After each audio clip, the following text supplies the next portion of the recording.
ਸਲੋਕ ਮਹੱਲਾ ਪਹਿਲਾ। ਜਿਨੀ ਨ ਪਾਇਓ ਪ੍ਰੇਮ ਰਸ, ਕੰਤ ਨ ਪਾਇਓ ਸਾਓ। ਪਾਵਨ ਸ਼ਬਦ ਧੰਨ ਗੁਰੂ ਨਾਨਕ ਦੇਵ ਜੀ ਦਾ 16ਵੀਂ ਪੌੜੀ ਦੇ ਨਾਲ ਸੰਬੰਧਿਤ ਪਹਿਲਾ ਸ਼ਲੋਕ ਹੈ। ਸ਼ਲੋਕ ਦਾ ਅਰਥ ਹੁੰਦਾ ਸਹਿਜ ਦੇ ਨਾਲ। ਸ਼ਲੋਕ ਦਾ ਅਰਥ ਹੈ ਜਿਹਨੂੰ ਸਹਿਜ ਦੇ ਨਾਲ ਪੜ੍ਹਿਆ ਜਾਵੇ।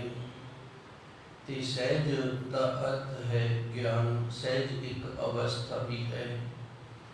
ਪਾਵਨ ਸ਼ਲੋਕ ਦੇ ਅੰਦਰ ਧੰਨ ਗੁਰੂ ਮਹਾਰਾਜ ਜੀ ਰਹਿਮਤ ਕਰਦੇ ਨੇ, ਜਿਨੀ ਨ ਪਾਇਓ ਪ੍ਰੇਮ ਰਸ।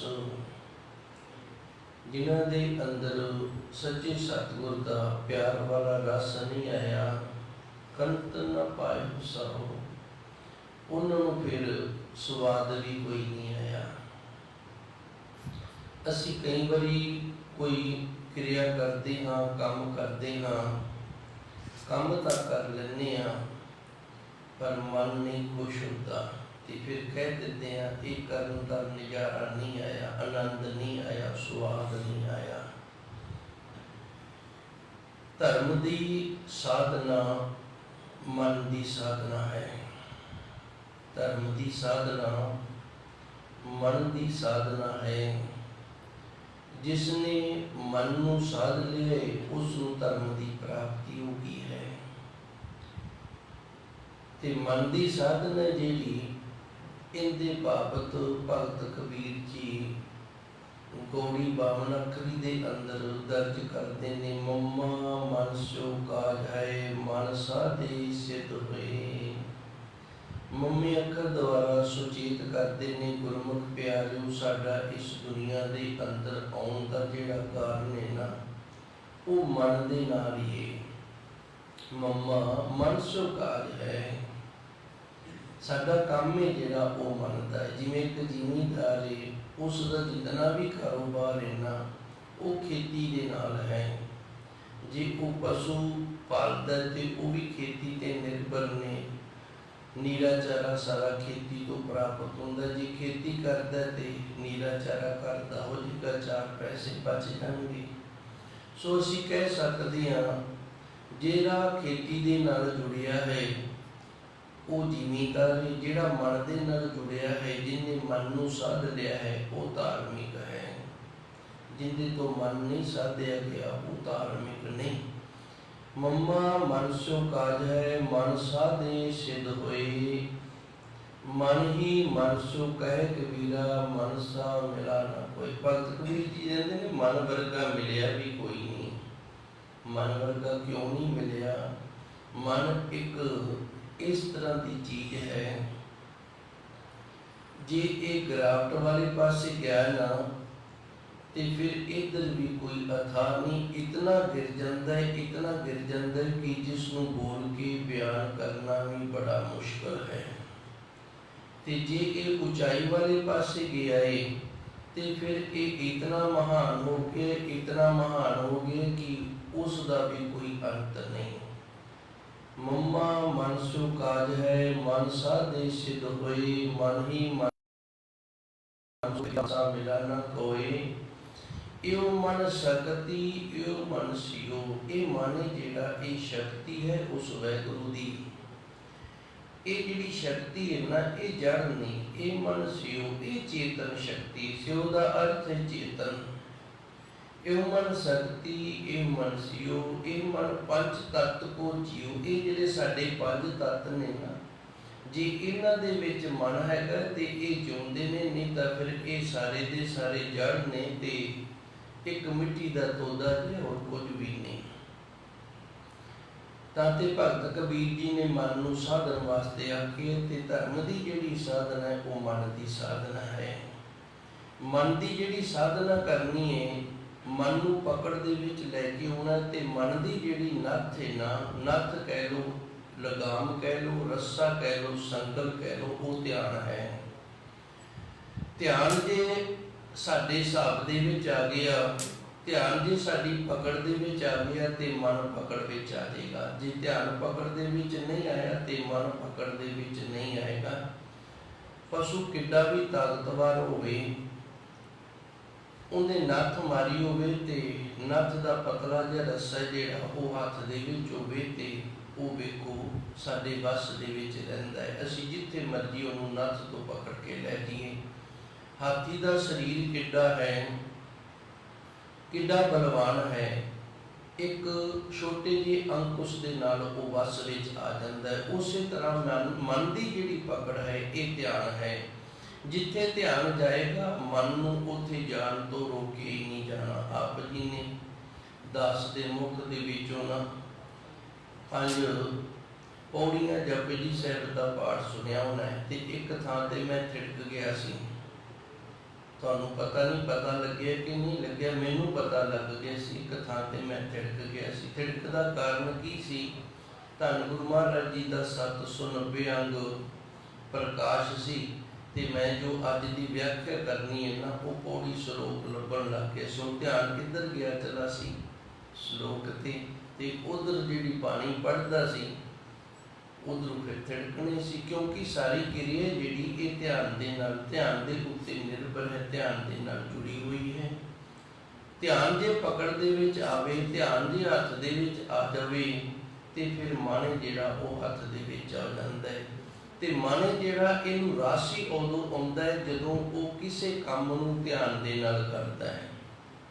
ਜਿੱਥੇ ਮੈਂ ਗੱਲ ਲੈ ਕੇ ਆਉਣੀ ਸੀ, ਮਨ ਜਿਹੜਾ ਜਦੋਂ ਕਿਸੇ ਕਰਮ ਨੂੰ ਧਿਆਨ ਦੇ ਨਾਲ ਕਰਦਾ ਹੈ ਨਾ ਤੇ ਫਿਰ ਉਹਦੇ ਵਿੱਚੋਂ ਉਹਨੂੰ ਰਸ ਹੁੰਦਾ। ਕਿਤਨਾ ਵੀ ਸਵਾਦਿਸ਼ਟ ਪ੍ਰਸ਼ਾਦਾ ਤਿਆਰ ਕੀਤਾ ਹੋਵੇ, ਤੁਹਾਡਾ ਧਿਆਨ ਹੈ ਜਿਹੜਾ ਉਹ ਟੈਲੀਵਿਜ਼ਨ ਵੇਖਦਾ ਹੋਵੇ ਜਾਂ ਕਿਸੇ ਹੋਰ ਪਾਸੇ ਚਲਾ ਜਾਂਦਾ ਹੋਵੇ ਤੇ ਮੂੰਹ ਦੇ ਵਿੱਚ ਗੁਰਕੀ ਪਾਈ ਦਾ ਸਵਾਦ ਦਾ ਹੀ ਨਹੀਂ ਪਤਾ ਲੱਗਦਾ। ਮੂੰਹ ਦੇ ਵਿੱਚ ਜਿਹੜੀ ਗੁਰਕੀ ਪਾਈ ਹੈ ਨਾ ਉਹ ਸਵਾਦ ਜਿਹੜਾ ਪੂਰਾ ਨਹੀਂ ਆਉਂਦਾ। ਜੇ ਧਿਆਨ ਪ੍ਰਸ਼ਾਦੇ 'ਚ ਹੋਵੇ ਨਾ, ਪਦਾਰਥ 'ਚ ਹੋਵੇ ਤੇ ਫਿਰ ਉਹਦਾ ਰਸ ਬਚ ਜਾਂਦਾ ਹੈ। ਇਹੀ ਅੱਜ ਦੇ ਪਾਵਨ ਸਰੂਪ ਦੇ ਅੰਦਰ ਧੰਨ ਗੁਰੂ ਨਾਨਕ ਦੇਵ ਜੀ ਨੇ ਸਾਨੂੰ ਦੱਸਿਆ, ਜਿਨੀ ਨਾ ਪਾਇਓ ਪ੍ਰੇਮ ਰਸ, ਜਿਨ੍ਹਾਂ ਨੂੰ ਪ੍ਰਭੂ ਪਰਮਾਤਮਾ ਦਾ ਪਿਆਰ ਵਾਲਾ ਰਸ ਨਹੀਂ ਪ੍ਰਾਪਤ ਹੋਇਆ, ਕੰਤ ਨਾ ਪਾਇਓ ਸਾਓ, ਉਹਨਾਂ ਨੇ ਉਸ ਪ੍ਰਭੂ ਪਰਮਾਤਮਾ ਦਾ ਸਵਾਦ ਵੀ ਨਹੀਂ ਪਾ ਲਿਆ।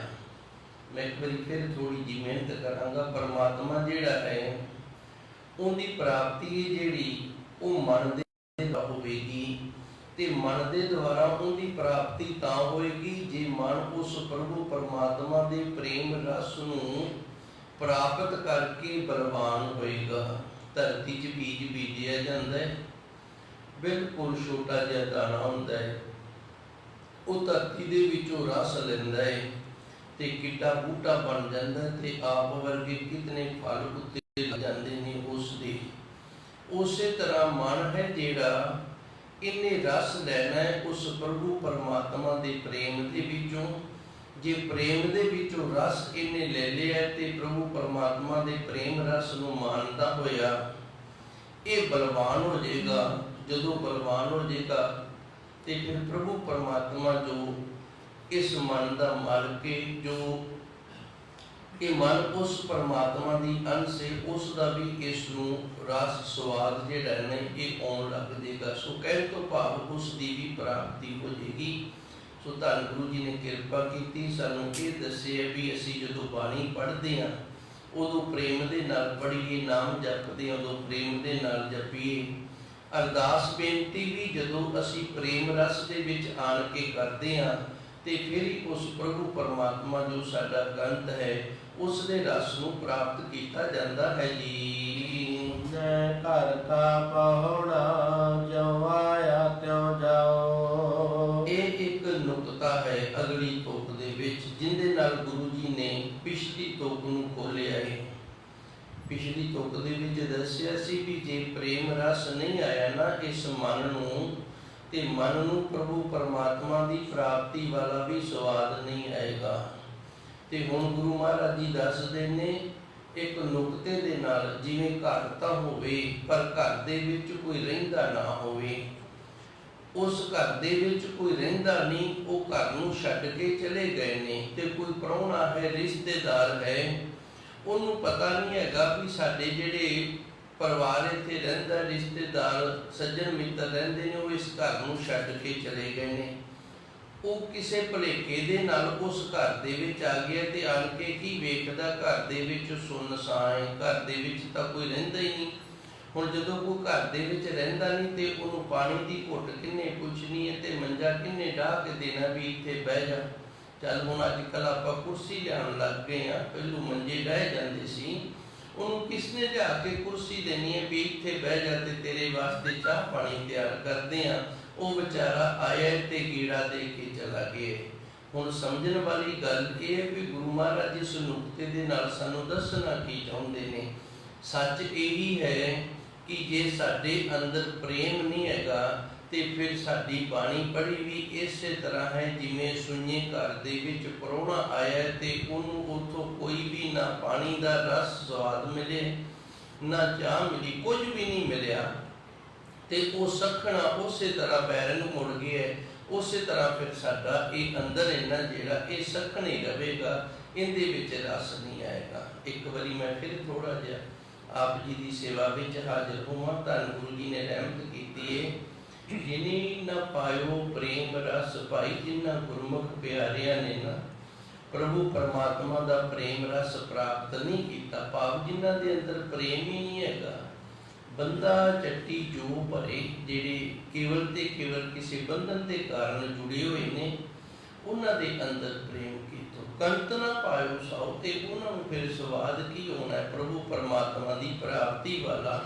ਉਹਨਾਂ ਦਾ ਹਾਲ ਇਸ ਤਰ੍ਹਾਂ ਹੈ ਜਿਵੇਂ ਕਿਸੇ ਸੁੰਨੇ ਘਰ ਦੇ ਵਿੱਚ ਪ੍ਰਾਹੁਣਾ ਆ ਜਾਵੇ ਤੇ ਆਇਆ ਹੋਇਆ ਪ੍ਰਾਹੁਣਾ ਹੈ ਨਾ, ਤਿਉ ਜਾਓ, ਜਿਉਂ ਆਇਆ ਤਿਉ ਜਾਓ। ਉਹ ਜਿਵੇਂ ਆਇਆ ਨਾ ਸਖਣਾ, ਉਸ ਤਰ੍ਹਾਂ ਉਹ ਸਖਣਾ ਹੀ ਚਲਾ ਗਿਆ। ਉਸੇ ਤਰ੍ਹਾਂ ਅਸੀਂ ਵੀ ਇਸ ਦੁਨੀਆ ਤੇ ਆਏ ਹਾਂ ਤੇ ਆਏ ਸਾਂ ਉਦੋਂ ਵੀ ਸਖਣੇ ਹੀ ਆਏ ਸਾਂ, ਤੇ ਜਦੋਂ ਇੱਥੋਂ ਜਾਵਾਂਗੇ ਉਦੋਂ ਬੇਰਸੇ ਬਿਨਾਂ ਪ੍ਰਭੂ ਪਰਮਾਤਮਾ ਦੀ ਪ੍ਰਾਪਤੀ ਤੋਂ ਇਸ ਤਰ੍ਹਾਂ ਸਖਣੇ ਹੀ ਜਾਵਾਂਗੇ ਜੀ। ਮਹੱਲਾ ਪਹਿਲਾ।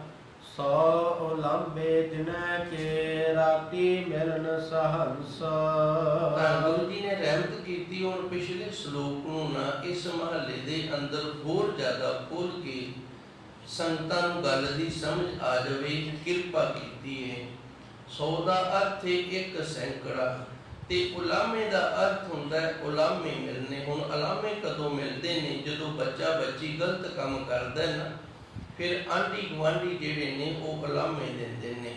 ਸੋ ਉਲਾਮੇ ਦਿਨੇ ਕਿ ਹੁਣ ਗੁਰੂ ਮਹਾਰਾਜ ਜੀ ਰਹਿਮਤ ਕਰਦੇ ਨੇ, ਜੇ ਮਨ ਦੇ ਵਿੱਚ ਪ੍ਰਭੂ ਪਰਮਾਤਮਾ ਦਾ ਪ੍ਰੇਮ ਰਸ ਨਹੀਂ ਹੈਗਾ ਤੇ ਫਿਰ ਇਹ ਮਾਣੇ ਨਾ ਜਿਹੜਾ ਇਹ ਉਲਾਮੇ ਲੈ ਕੇ ਆਏਗਾ।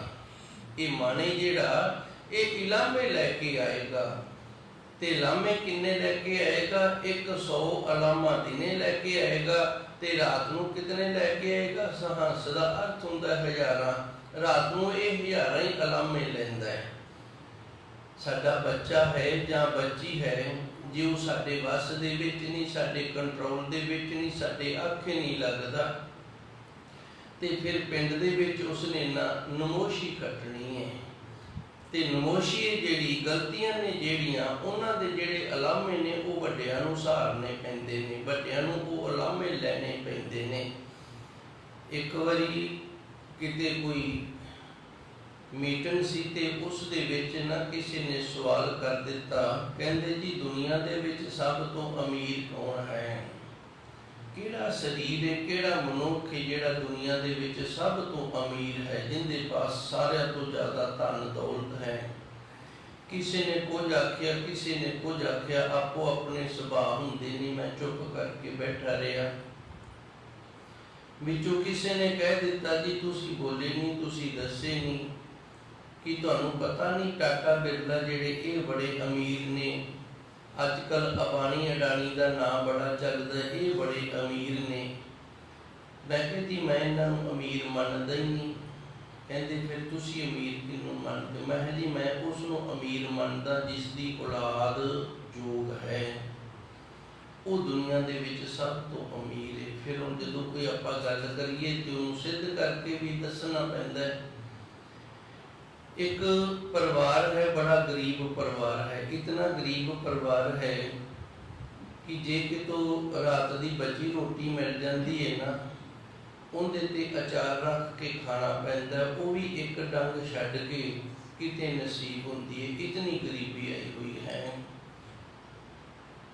इस तरह सुक्की रोटी की बुरकी मूँह दे विच पान लगा ते किसी ने आके ये कह दिता भी तेरा पुत्र है ना जेड़ा, उसने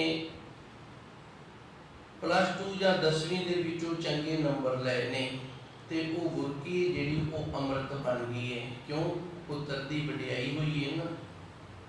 किसी ने आके कह दिता है तेरे पुत्र ने पिंड दे वास्ते एक चंगा काम कीता, नेकी कीती है, वडियाई हो गई है, ये अमृत बन गई। हुण इस दे उल्ट 36 प्रकार का भोजन तैयार है। 36 प्रकार का भोजन है जिहड़ा वो छकन लगा है ते किसी ने आके कह दिता तेरा पुत्र ना करतूत करिए ते पिंड वालियां ने इकट्ठा होके उनका मुँह काला करके पोते ते चढ़ा दिता ते हुण ये जिहड़ी बुरकी है ये जहर बन गई। हुण तुसीं आप ही हिसाब ला लो भी अमीर किहड़ा है, जिन्हों खानी नसीब नहीं, जिंदे संग दे थले बुरकी नहीं लंघदी ते फिर उस दौलत नूं की करना है। वो गरीब है जिहड़ा खा नहीं सकदा, अमीर वो है जिहड़ा खा सकदा ते हजम भी कर सकदा है ते पिंड दे विच छाती ताण के तुर सकदा भी मेरी औलाद है जिहड़ी वो चंगी है। सो गुरु जी ने इत्थे सानू दस्सिया जे साडा मन चंगा है ना ते फिर सानू कोई अलामा नहीं। जे मन नहीं चंगा, मन साडे बस दे विच नहीं, 100 अलामे दिने के फिर एक दिन दे विच 100 अलामे सानू दिने ये मन दवाएगा। राती मिलन सांस ते रात दे समय फिर हजारां अलामे दवांदा है जी। सिफत सलाहन छड्ड कै करंगी लगा हंस। गुरु महाराज जी दसदे ने अलामे देन दा, अलामे आउण दा, अलामे मिलण दा जिहड़ा वो कारण की है। सिफत सलाहन छड्ड के उस प्रभु परमात्मा की वडियाई छड्ड के, नाम बाणी नूं छड्ड के ते ये जीव माने जिहड़ा ये लगा है बुराइयां दे विच। करंगी लगा हंस है, हंस ते हंस जिहड़ा इन्हें खाने हुंदे ने सुच्चे मोती पर खा की रहा ये मुर्दा खा रहा। करंगी कहते ने मुर्दे नूं, करंगी लगा हंस ये मुर्दा खा रहा हैगा, हंस है ते खा की रहा है ये मुर्दे खा रहे है। इस करके इस नूं अलामे मिल रहे ने। हुण मुर्दे की खांदा है? धर्म गुरबाणी दे अंदर फरमान आउंदा है हक पराया नानका उस सुअर उस गाए, गुर पीर हामा तां भरे जा मुरदार ना खाए। धन गुरु जी रहमत करते ने, हिंदू कहता है मैं गां नहीं खांदा ते मुसलमान कहता है मैं सूर नहीं खांदा ते गुरु महाराज जी रहमत करते ने खांदे दोवें मुर्दा ने। जा मुर्दार ना खाए। मुर्दा किहनूं आख्या जांदा है? कोई अत दा गरीब है, वो साडे अगों हथ नहीं चक सकदा, बोल भी नहीं सकदा, असीं उहदा हक खा गए हां ते इह असीं मुर्दा खादा, क्योंकि वो मरियां दे बराबर है। मुर्दा हथ नहीं चकदा हुंदा, मुर्दा बोलदा नहीं। जदों कोई अगों कोई बोल नहीं सकदा, कोई हथ नहीं चक सकदा ते उहदा हक असीं धक्के नाल खाने आ ते फिर ये मुर्दा खाने आ ना। क्योंकि जिहड़ा मुर्दा हुंदा है वो हाथ नहीं चक सकता हुंदा ते बोल नहीं सकता। जे कोई बराबर दा होवे ते अगला डांग खिंच ले ते फिर असीं चुप करके पिछां हो जाने आ। सो धन गुरु जी ने इत्थे भी किरपा कीती है कि असीं प्रभु परमात्मा दा नाम छड्ड के ना, वाहिगुरू दा नाम छड्ड के करंगी लगा ते काहदे ते लगे होए आ? की खान ते लगे होए आ? करंगी मुर्दे खान ते लगे होए आ। ते मुर्दे खाने ने जिहड़े ये गिरजां दा काम है, हंस दा नहीं हैगे। असी हंसा ते खा असी मुर्दे रहे हाँ जी। फिट अवेहा जी बेराजत खाए बधाया पेट।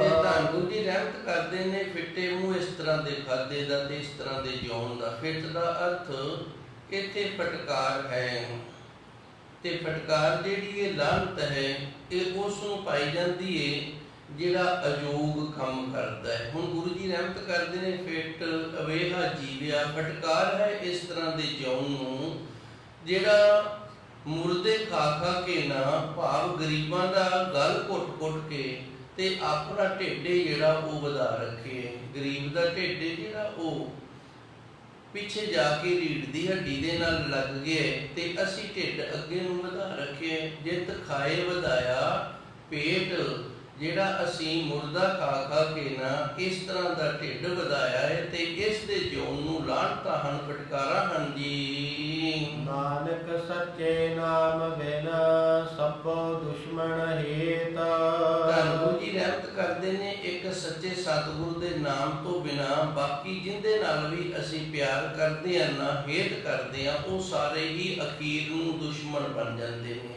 ਸਭੋ ਦੁਸ਼ਮਣ ਹੇਤ, ਹੇਤ ਦਾ ਅਰਥ ਹੈ ਪਿਆਰ। ਬਾਕੀ ਸਾਰਾ ਪਿਆਰ ਕੀਤਾ ਨਾ ਉਹ ਸਾਰੇ ਦੇ ਸਾਰੇ ਜਿਹੜੇ ਨੇ ਉਹ ਦੁਸ਼ਮਣ ਬਣ ਜਾਂਦੇ ਨੇ। ਉਹ ਅਸੀਂ ਦੁਸ਼ਮਣ ਤਿਆਰ ਇਕੱਠੇ ਕਰ ਰਹੇ ਹਾਂ। ਕਿਉਂ? ਕਿਉਂਕਿ ਲੇਖਾ ਜਿਹੜਾ ਉਹ ਅੱਗੇ ਜਾ ਕੇ ਸਾਨੂੰ ਇਕੱਲਿਆਂ ਨੂੰ ਦੇਣਾ ਪੈਣਾ ਹੈ। ਅਸੀਂ ਇਕੱਲੇ ਕਮਾ ਰਹੇ ਹਾਂ ਇਸ ਤਰ੍ਹਾਂ ਦੀ ਬੁਰਾਈ ਦੇ ਨਾਲ ਤੇ ਖਾਸ ਸਾਰਾ ਪਰਿਵਾਰ ਰਿਹਾ ਹੈ।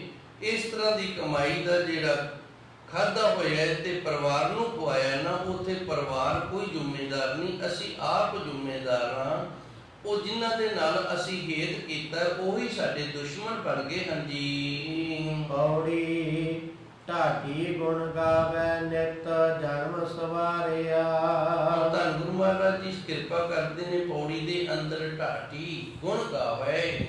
ਢਾਡੀ ਦਾ ਅਰਥ ਹੁੰਦਾ ਜਸ ਗਾਇਨ ਕਰਨ ਵਾਲਾ। ਗੁਣ ਗਾਵੇ ਨਿਤ, ਜਿਹੜਾ ਜਸ ਗਾਇਨ ਕਰਨ ਵਾਲਾ ਢਾਡੀ ਹੈ ਨਾ, ਇਹ ਨਿਤਾ ਪ੍ਰਤੀ ਗੁਣ ਗਾਉਂਦਾ। ਜਨਮ ਸਵਾਰਿਆ, ਇਸ ਤਰ੍ਹਾਂ ਗੁਣ ਗਾ ਕੇ ਉਸਨੇ ਆਪਣਾ ਜਨਮ ਹੈ ਜਿਹੜਾ ਉਹ ਸਫਲਾ ਕਰ ਲਿਆ ਹੈ ਜੀ। ਗੁਰਮੁਖ ਸੇਵ ਸਲਾਹੇ ਸੱਚਾ ਉਰ ਧਾਰਿਆ। ਗੁਰਮੁਖ ਜਿਹੜਾ ਉਹ ਸੇਵਾ ਵੀ ਕਰਦਾ ਹੈ ਤੇ ਸਲੋਤਾ ਵੀ ਕਰਦਾ ਹੈ ਆਪਣੇ ਮਾਲਕ ਦੀ। ਸੱਚਾ ਉਰ ਧਾਰਿਆ, ਉਸਨੇ ਸੱਚ ਨੂੰ ਅੰਦਰ ਹਿਰਦੇ ਦੇ ਵਿੱਚ ਧਾਰਨ ਕੀਤਾ ਹੋਇਆ ਹੈ। ਸੇਵ ਸਲਾਹੇ, ਕਈ ਵਾਰੀ ਅਸੀਂ ਸੇਵਾ ਤੇ ਕਰ ਰਹੇ ਹੁੰਦੇ ਹਾਂ ਪਰ ਸੇਵਾ ਕਰਦੇ ਕਰਦੇ ਨਾ ਵਡਿਆਈ ਨਹੀਂ ਕਰਦੇ ਹੁੰਦੇ। ਜਿਵੇਂ ਧੰਨ ਗੁਰੂ ਅਰਜਨ ਦੇਵ ਜੀ ਨੇ ਹਰਗੋਬਿੰਦ ਸਿੰਘ ਮਹਾਰਾਜ ਜੀ ਵਾਸਤੇ ਨਾ ਇੱਕ ਖੜਾਵਾ ਰੱਖਿਆ ਸੀ। ਇਹ ਖੜਾਵਾ ਸੀ ਜਿਹੜਾ ਇਹ ਬ੍ਰਾਹਮਣ ਸੀ ਤੇ ਬਾਬਾ ਪ੍ਰਿਥੀ ਜੀ ਨੇ ਇੱਕ ਦਿਨ ਇਸ ਨੂੰ ਆਪਣੇ ਘਰੇ ਸੱਦ ਲਿਆ ਵੀ ਤੂੰ ਸਾਰਾ ਦਿਨ ਬੱਚੇ ਨੂੰ ਖਿਡਾਉਣਾ ਹੈ। ਗੁਰੂ ਮਹਾਰਾਜ ਜੀ ਦਾ ਸਾਹਿਬਜ਼ਾਦਾ ਉਸ ਨੂੰ ਸਾਰਾ ਦਿਨ ਤੂੰ ਖਿਡਾਉਣਾ ਹੈ ਤੇ ਤੈਨੂੰ ਭਾਈ ਕੀ ਕੁਝ ਦਿੰਦੇ ਨੇ। ਤੇ ਇਹ ਖਿਡਾਵਾ ਸੀ ਜਿਹੜਾ ਇਹ ਕਹਿੰਦਾ ਜੀ ਮੇਰੀਆਂ ਤਾਂ ਲੱਤਾਂ ਦੁਖਣ ਲੱਗ ਜਾਂਦੀਆਂ ਨੇ, ਸਾਰਾ ਦਿਨ ਗੋਦੀ ਚੱਕ ਕੇ ਰੱਖਣਾ ਪੈਂਦਾ। ਭਾਵ ਜੋ ਵੀ ਸੇਵਾ ਕਰਦਾ ਸੀ ਗੁਰੂ ਮਹਾਰਾਜ ਜੀ ਦੀ ਉਹ ਸਾਰੀ ਇੱਕ ਤਕਲੀਫ ਦੱਸੀ ਵੀ ਇਹ ਤਾਂ ਬੜੀ ਵੱਡੀ ਤਕਲੀਫ ਹੈ। ਤੇ ਦਿੰਦੇ ਕੀ ਨੇ? ਕਹਿੰਦੇ ਦੇਣਾ ਕੀ ਹੈ, ਬਸ ਮੈਨੂੰ ਹੋਰ ਕੋਈ ਕੰਮ ਨਹੀਂ ਮਿਲਦਾ ਤੇ ਮੈਂ ਇੱਥੇ ਤਾਂ ਕਰਕੇ ਫਸਿਆ ਹੋਇਆ, ਜੇ ਕੋਈ ਹੋਰ ਕੰਮ ਮਿਲ ਜੇ ਤੇ ਮੈਂ ਫਿਰ ਉੱਥੇ ਚਲਾ ਜਾਣਾ। ਤੇ ਫਿਰ ਬਾਬਾ ਪ੍ਰਿਥੀ ਜੀ ਨੇ ਆਖਿਆ ਚੰਗਾ ਕੰਮ ਅਸੀਂ ਤੈਨੂੰ ਦੇ ਦਿੰਦੇ ਹਾਂ, ਤੂੰ ਜ਼ਹਿਰ ਦੇ ਦੇ।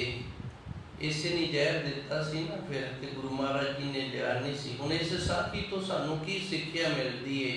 ਇਹੀ ਸਿੱਖਿਆ ਮਿਲਦੀ ਜੋ ਗੁਰੂ ਮਹਾਰਾਜ ਜੀ ਗੁਰਬਾਣੀ ਦੇ ਅੰਦਰ ਸਾਨੂੰ ਦੱਸਦੇ ਨੇ, ਗੁਰਮੁਖ ਸੇਵ ਸਲਾਹੇ। ਗੁਰਮੁਖ ਹੋ ਕੇ ਕਈ ਵਾਰੀ ਅਸੀਂ ਸੇਵਾ ਤਾਂ ਕਰਦੇ ਹੁੰਦੇ ਹਾਂ ਪਰ ਸੇਵਾ ਤੋਂ ਵੀ ਔਖੇ ਹੋ ਜਾਂਦੇ ਹਾਂ। ਮੈਂ ਆਹ ਵੀ ਕਰਦਾ, ਮੈਂ ਉਹ ਵੀ ਕਰਦਾ, ਮੈਂ ਇਸ ਤਰ੍ਹਾਂ ਵੀ ਕਰਦਾ ਤੇ ਮੈਨੂੰ ਮਿਲਦਾ ਕੀ? ਕੁਝ ਨਹੀਂ ਮਿਲਦਾ। ਇਹ ਔਖੇ ਮੈਂ ਵੀ ਕਈ ਵਾਰੀ ਕਹਿ ਦਿੰਦਾ ਹੁੰਦਾ, ਇਹ ਔਖਣ ਮੇਰੇ ਵਿੱਚ ਵੀ ਹੈ।